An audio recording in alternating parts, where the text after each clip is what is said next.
नमस्कार, मेरा नाम है अमिताभ और दृष्टि पीसीएस के इस कार्यक्रम स्पेशल करंट अपडेट में एक बार फिर से आपका स्वागत है। जैसा कि आप जानते हैं कि इस कार्यक्रम में हम सप्ताह भर के महत्वपूर्ण करंट अफेयर्स की खबरों को एक जगह लेकर आते हैं ताकि आपकी परीक्षा की राह हो सके आसान। तो चलिए देखते हैं सप्ताह की प्रमुख खबरें बहुविकल्पीय प्रश्नों के रूप में कौन सी हैं जो आपके लिए सहायक हो सकती हैं। पहले प्रश्न के साथ करते हैं शुरुआत।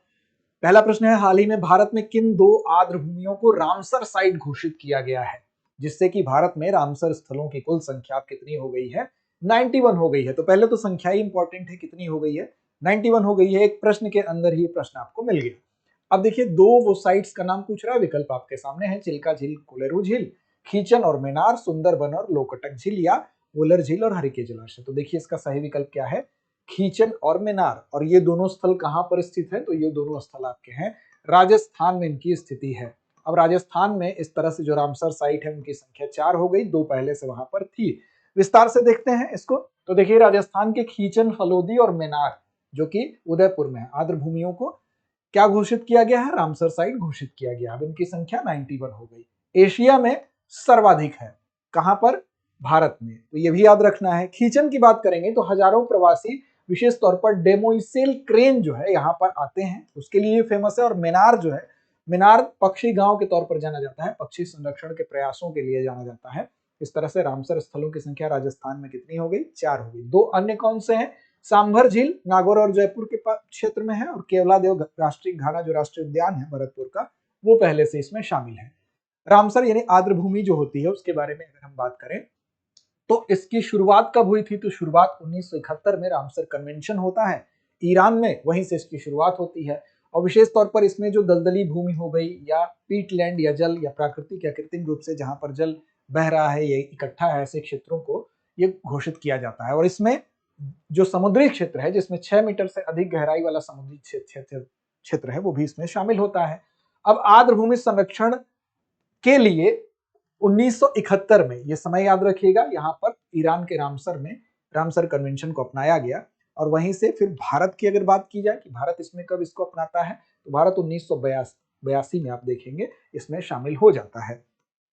अगला प्रश्न है, भारत सरकार के उपक्रम garden reach ship builders and engineers limited ने भारत का पहला स्वदेशी पोलर रिसर्च वेसल यानी कि पीआरवी विकसित करने के लिए किस देश की कंपनी के साथ समझौता ज्ञापन पर एमओयू यानी एमओयू पर हस्ताक्षर किया है? अब देखिए, ये जो होता है पोलर रिसर्च, जैसा कि नाम ही है, यानी कि क्या करेगा? ये ध्रुवीय क्षेत्र में जाएगा और वहां पर क्या करेगा? रिसर्च करेगा। तो ये क्या करने का काम करेगा? एक प्रकार का जहाज है जो कि ध्रुवीय क्षेत्रों में जाएगा, रिसर्च करेगा। लेकिन अब किस देश की कंपनी के साथ भारत ने समझौता किया है कि वो क्या करेगा? भारत का जो ये उपक्रम है garden rich ship builders and engineers limited, ये पहला स्वदेशी पीआरवी जहाज बनाने के लिए इस देश के साथ समझौता कर रहा है। विकल्प आपके सामने है, रूस, अमेरिका, नॉर्वे, फ्रांस। तो यहां सही विकल्प है आपका सी, नॉर्वे के साथ ये समझौता हुआ है। और आपको बता दें कि भारत के अगर देखेंगे तो ध्रुवों पर रिसर्च के लिए हमने जो अपने सेंटर्स बनाए हुए हैं, अनुसंधान केंद्र बनाए हुए हैं, वो अंटार्कटिका में अगर आप देखेंगे तो अंटार्कटिका में हमने भारती बनाया है, साथ ही साथ हमने मैत्री बनाया है, हिमाद्री बनाया है आर्कटिक में। ठीक है, तो ये याद रखिएगा कि यहां पर अब हम इस जहाज का इस्तेमाल भी करेंगे। अब इसमें कंपनी का सहयोग किसका किसका है? तो garden rich ship builders and engineers limited Bharat की तरफ से है, और नॉर्वे की कंपनी जो है वो कांसबर्ग है। ये दोनों मिलकर समझौता किए हैं। और उद्देश्य क्या है? तो उद्देश्य ये है कि भारत के पहले स्वदेशी जो है वो वेसल यानी कि पीआरवी यानी कि जो पोलर रिसर्च वेसल है, उसको बनाने में ये नॉर्वे की कंपनी मदद करेगी। ये एक विशेष प्रकार का जहाज है जो ध्रुवीय क्षेत्रों में, उत्तर और दक्षिणी ध्रुव में क्या करेगा? जाएगा और वहां पर वैज्ञानिक अनुसंधान करने का काम करेगा। तो ये फिलहाल आप याद रखिएगा किस तरह से डेवलप किया गया है। तो जो भारत का राष्ट्रीय ध्रुवीय और समुद्री अनुसंधान केंद्र है, उसकी जैसी आवश्यकताएं हैं, उसकी आवश्यकताओं को ध्यान में रखते हुए इसको डेवलप किया जा रहा है। और ये फिलहाल जब अपने साकार रूप में आएगा तो अपना रिसर्च वर्क शुरू करेगा। अगला प्रश्न है कि उम्मीद पोर्टल किस उद्देश्य से शुरू किया गया है? विकल्प आपके सामने है, महत्वपूर्ण सवाल है। वक्फ संपत्तियों की बिक्री के लिए, वक्फ संपत्तियों का डिजिटलीकरण और पारदर्शिता बढ़ाने के लिए, मुस्लिम छात्रों को छात्रवृत्ति देने के लिए और धार्मिक पर्यटन को बढ़ावा देने के लिए। तो इसका विकल्प कौन सा सही है? तो विकल्प इसका सही है, वक्फ संपत्तियों के डिजिटलीकरण और पारदर्शिता बढ़ाने के लिए शुरू किया गया है उम्मीद को। उम्मीद पोर्टल का पूरा नाम क्या है? तो unified Waqf management empowerment efficiency and development.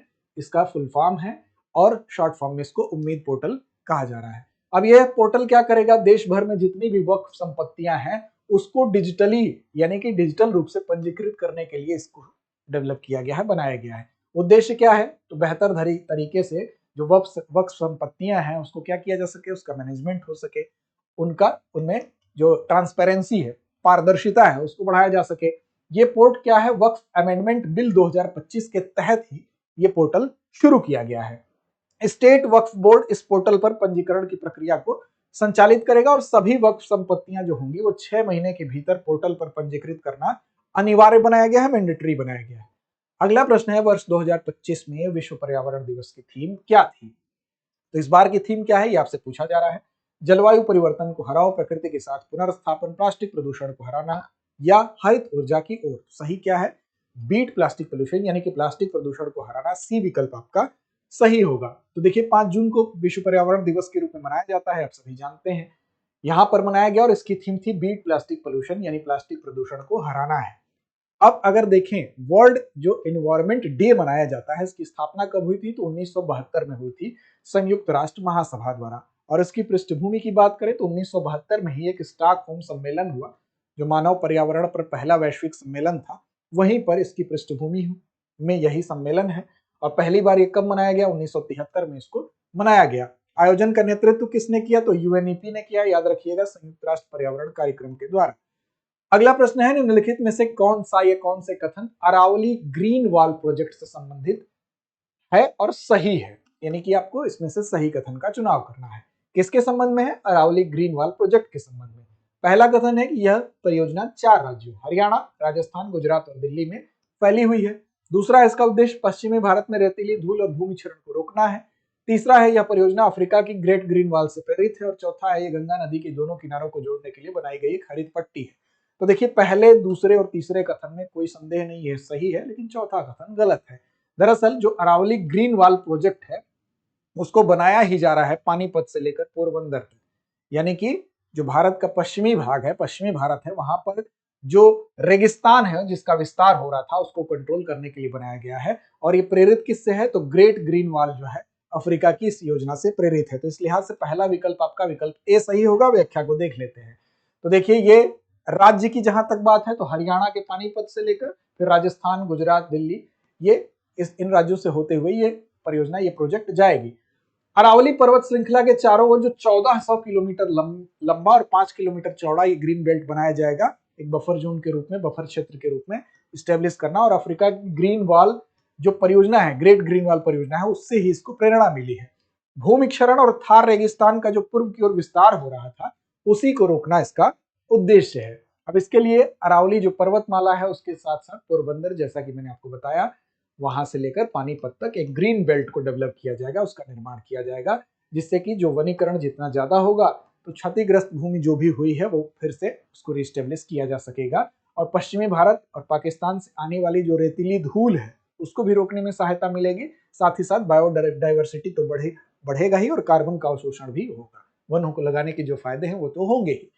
अगला प्रश्न है, ऑपरेशन स्पाइडर वेब किस देश द्वारा चलाया गया? रूस, यूक्रेन, अमेरिका या पोलैंड? तो इसका सही जवाब क्या है? सही जवाब है यूक्रेन के द्वारा। दरअसल स्पाइडर वेब जो है वो यूक्रेन के द्वारा रूस के विरुद्ध चलाया गया एक ड्रोन अभियान था। और इसको ऐसा कहा जा रहा है कि इसके लिए प्लानिंग उसने बहुत पहले से शुरू कर दी थी। इस प्लानिंग को करने में उसको 18 महीने लगे थे। ये स्पाइडर वेब क्या है, तो यूक्रेन द्वारा चलाया गया एक विशेष ड्रोन अभियान था। और इसमें रूस के अंदर, काफी अंदर तक उसने प्रहार किया और 5 वायुसैनिक अड्डों पर अटैक किया ड्रोन की सहायता से।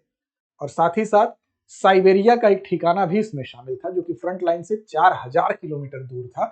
तो ये अपने आप में एक बेहतरीन, कह सकते हैं कि इनकी तकनीकी का प्रदर्शन इनके द्वारा ये कहा जा रहा है, हम नहीं कह सकते हैं। इन्होंने ये दावा किया है कि हमारी बेहतरीन तकनीकी का ये प्रदर्शन है। इस ऑपरेशन की योजना में 18 महीने लगे थे, जैसा कि इस यूक्रेन के द्वारा बताया गया है। साथ ही साथ जो विशेषीकृत इसमें फर्स्ट पर्सन व्यू है इस प्रकार के ड्रोन का, यानी FPV जो ड्रोन है उसका इस्तेमाल किया गया। और इसको लकड़ी के बक्से में बंद करके इसको केबिन में छुपाकर रूस के अंदर जो है तस्करी के माध्यम से पहुंचाया गया।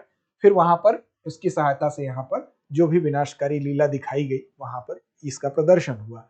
आगे बढ़ेंगे अगले प्रश्न की तरफ। नोमैडिक एलिफेंट सैन्य अभ्यास, इसके 17वें संस्करण का आयोजन 2025 में किया जा रहा है। नोमैडिक एलिफेंट आप जानते हैं कि 17वां संस्करण है, यानी कि इसकी शुरुआत पहले ही हो गई थी। भारत और साथ साथ किसके बीच हो रहा है, अगर आपको पता होगा तो आप गेस कर लेंगे। तो भारत और मंगोलिया के बीच होता है, तो सी ऑप्शन यहाँ पर आपका सही होगा। अब ये पिछली बार आयोजित हुआ था भारत में, इस बार आयोजित कहां पर हो रहा है, मंगोलिया में। तो सी विकल्प आपका सही होगा। पिछली बार मेघालय में इसका आयोजन हुआ था, उमरोई मेघालय में, और इस बार फिर से ये हो रहा है कहां पर आयोजन, तो मंगोलिया की स्थिति आप देख लीजिए, रशिया और चीन के बीच में यहाँ पर स्थिति है। भारत और मंगोलिया के बीच ये संयुक्त सैन्य अभ्यास का 17वां संस्करण था। 31 मई से 13 जून 2025 तक ये चलेगा, उलन बटोर में होगा। अब देखिए, वर्ष 2006 से भारत और मंगोलिया में क्रमिक रूप से आयोजित होने वाला ये एक द्विपक्षीय सैन्य अभ्यास है, यानी कि शुरुआत 2006 से हुई थी, एक बार भारत में एक बार मंगोलिया में, इस तरह से इसका जो अभ्यास है इसको किया जाता है। और इससे पहले का संस्करण उमरोई मेघालय में जुलाई 2024 में हुआ था। अगला प्रश्न है, झारखंड ने पहली टाइगर सफारी कहां प्रस्तावित की है? विकल्प आपके सामने है, रांची वन क्षेत्र, दूसरा है सिंहभूम अभयारण्य, पलामू टाइगर रिजर्व के सीमांत क्षेत्र, या नेतरहाट पठार। तो इसका सही विकल्प क्या है? सही विकल्प है आपका पलामू टाइगर रिजर्व के सीमांत क्षेत्र। टाइगर सफारी यानी पर्यटन के लिहाज से विकसित किया गया एक मॉडल होता है, इसको शुरू किया गया है। इसमें बेसिकली जो ऐसे जो बाघ होते हैं जो जीर्ण शीर्ण अवस्था में होते हैं, उनका संरक्षण भी किया जाता है और पर्यटन के लिहाज से भी एक मॉडल के रूप में रखा जाता है। तो उनका संरक्षण भी हो जाता है और पर्यटन भी हो जाता है। तो झारखंड अब अपनी पहली टाइगर रिजर्व जो सफारी है, मान लीजिए कोई बाघ घायल हो गया है या कोई बाघ के माता पिता नहीं है, अकेला है, तो ऐसे बाघों को संरक्षण की जरूरत होती है। तो संरक्षण भी होता है और पर्यटन भी होता है। तो झारखंड का फिलहाल पहला जो ये बनेगा, जिसकी घोषणा अभी की गई है, पलामू टाइगर रिजर्व के सीमांत क्षेत्र में इस टाइगर सफारी को बनाया जाएगा, जिसका उद्देश्य क्या है? पर्यटन और वन्य जीव शिक्षा को बढ़ावा देना है। टाइगर सफारी, बाघ सफारी पर्यटन मॉडल है, जिसमें कि बाघों को रखने के लिए प्राकृतिक बाड़े बना दिए जाते हैं। विशेष रूप से जो बचाए गए संघर्षग्रस्त या अनाथ जो होते हैं बाघ, वो यहाँ पर रखे जाते हैं। अगला है CRISPR CS9 तकनीकी का प्रयोग करके। आप जानते हैं कि यह तकनीकी क्या है? जीन एडिटिंग की एक तकनीकी है। तो इस तकनीकी का प्रयोग करके विकसित की गई भारत की पहली जीन संपादित भेड़, यानी कि जीन एडिटेड जो भेड़ है वो किस प्रकार की भेड़ पर आधारित है, यह प्रश्न आपसे पूछा जा रहा है। आप जानते हैं कि हाल ही में कश्मीर में जो ICAR है उसके द्वारा डेवलप किया गया है, और ये आधारित है बेल्जियन भेड़, यूरोपीय डोरपर भेड़, स्थानीय मेरिनो भेड़ या भारतीय गद्दी भेड़। तो देखिए सी विकल्प आपका सही है, स्थानीय मेरिनो भेड़ पर आधारित है। अब देखिए क्या हुआ, कश्मीर के शोधकर्ताओं ने, उन्हीं के द्वारा ये वित्त पोषित एक परियोजना थी, ICAR के द्वारा वित्त पोषित थी, और कश्मीर के शोधकर्ताओं ने इसको डेवलप किया। इसमें जिस तकनीकी का इस्तेमाल किया जीन एडिटिंग की, वो तकनीकी क्या है? CRISPR CS9। अब भारत की ये पहली जीन एडिटेड भेड़ है जिसको सफलतापूर्वक डेवलप किया गया है, जिसमें कि इस्तेमाल किसका हुआ है? स्थानीय मेरिनो भेड़ में मायोस्टैटिन जीन को यहां पर एडिट किया गया और उसके बाद इसको डेवलप किया गया। अब यूरोपीय टेक्सेल भेड़ की तरह ही मांसपेशियों का द्रव्यमान इसका भी 30% तक बढ़ गया, क्योंकि जीन में एडिटिंग हुई। अब कोई भी विदेशी DNA इसमें नहीं है, जिससे कि यह गैर ट्रांसजेनिक बन गया है। जीन एडिटिंग क्या होती है? आप सभी को पता है कि जो हमारे जीनोम एडिटिंग की जो प्रक्रिया है, एक जैव प्रौद्योगिकी का एक मेथड है, एक तरीका है, जिसमें कि किसी भी जीन या आनुवंशिक पदार्थ को हम उसमें एडिट करते हैं, उसको प्रतिस्थापित करते हैं, जोड़ते हैं, घटाते हैं, उसके आधार पर इस प्रक्रिया से हम कई बार चिकित्सा पद्धति में भी इसका उपयोग किया जाता है। आगे बढ़ेंगे उससे पहले आपको बता दें कि यूपी PCS के नए GS फाउंडेशन बैच की सूचना है। हिंदी माध्यम का बैच 26 मई शाम 6:15 बजे से, साथ ही साथ इंग्लिश मीडियम का बैच 20 मई 6 बजे से प्रारंभ हो रहा है। लखनऊ के लिए ये सूचना है। आगे बढ़ेंगे और अंत में अभ्यास प्रश्न की जिम्मेदारी छोड़ेंगे आपके ऊपर। आज का अभ्यास प्रश्न क्या है? तो हाल ही में समाचारों में रहा माउंट एटना, जहां ज्वालामुखी विस्फोट हुआ, जिसके कारण ये फिर से काफी चर्चा में रहा, इसकी स्थिति किस देश में है? तो इसका जवाब बहुत आसानी से आप देख सकते हैं, अगर आपने पढ़ा होगा तो। जापान, इंडोनेशिया, इटली या फिलीपींस? तो इस प्रश्न का जवाब कमेंट बॉक्स में देना ना भूलें। लड़ते रहें, अपने लक्ष्य की ओर बढ़ते रहें। डियर व्यूअर्स, अपने एग्जाम की तैयारी को और बेहतर करने के लिए हमारे चैनल को लाइक, शेयर और सब्सक्राइब करना न भूलें।